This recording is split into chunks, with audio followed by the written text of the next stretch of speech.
What's up everyone, and welcome back to the channel. Today I got an update on our budget turbo LS build scoots and Chuck's 1985 Monte Carlo that we're turning into a drag car. So let's dive in. First up, let's talk about Chuck's build. Unfortunately, we won't be making any serious progress this weekend since he's working. But check out how this interior turned out.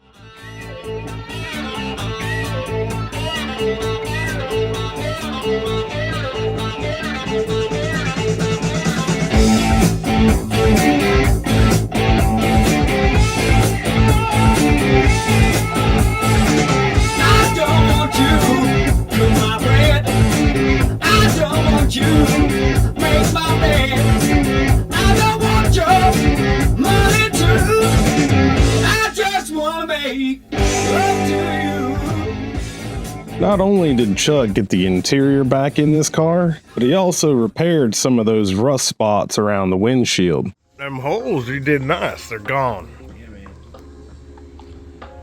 Let's, you want to explain how that happened? So all you gotta do is clean it up real good, mix up your mud. Okay. Use Duraglass because it's stronger and won't pop off the metal like Bondo will. And when you put it on, as soon as it starts to get a little hard, you want to get a knife or a chisel or something, scrape off the high ridges, because that's that much less you have to sand. And do not wait till it's fully cured to start sanding.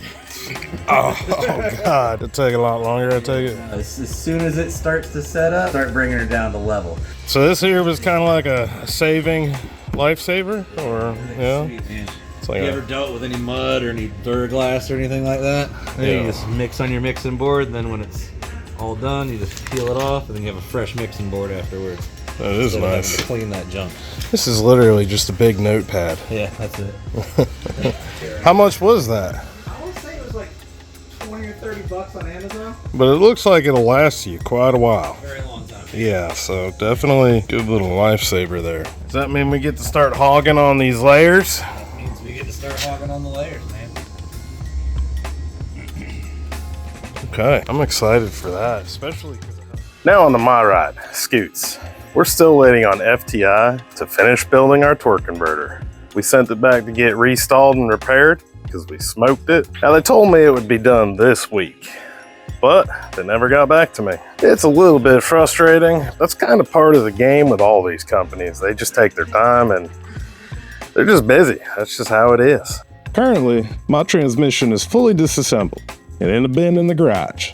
Now, before I start ordering stuff like an input shaft, frictions, steels, I'm waiting to get my torque converter back. I don't want to spend $800 on an input shaft just to find out FTI changed their mind on how much they were going to charge me for the restall. So, we are literally stuck waiting on FTI. Once I have all those, we can start putting everything back together. And once all that's done, we're finally gonna hit the track in Scoots. Man, I can't wait to see it go.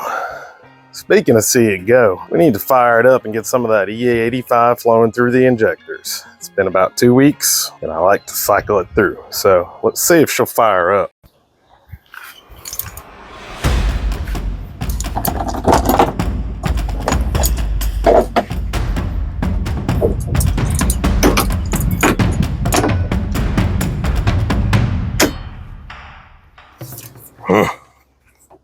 Suey.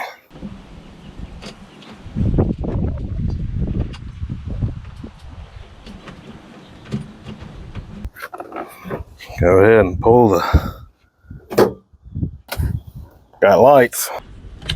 Ignition. Fuel. And fire.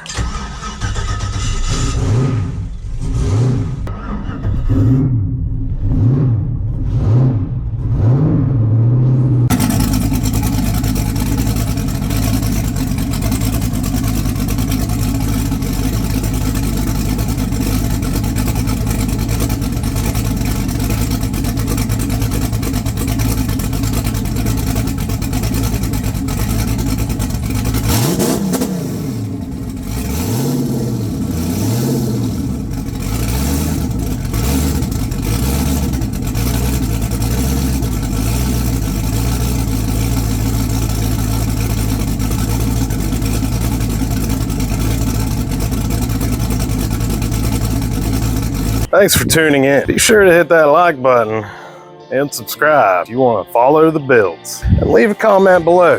What do y'all think about Chuck's new Monte Carlo interior? Not bad. I'll catch y'all in the next one.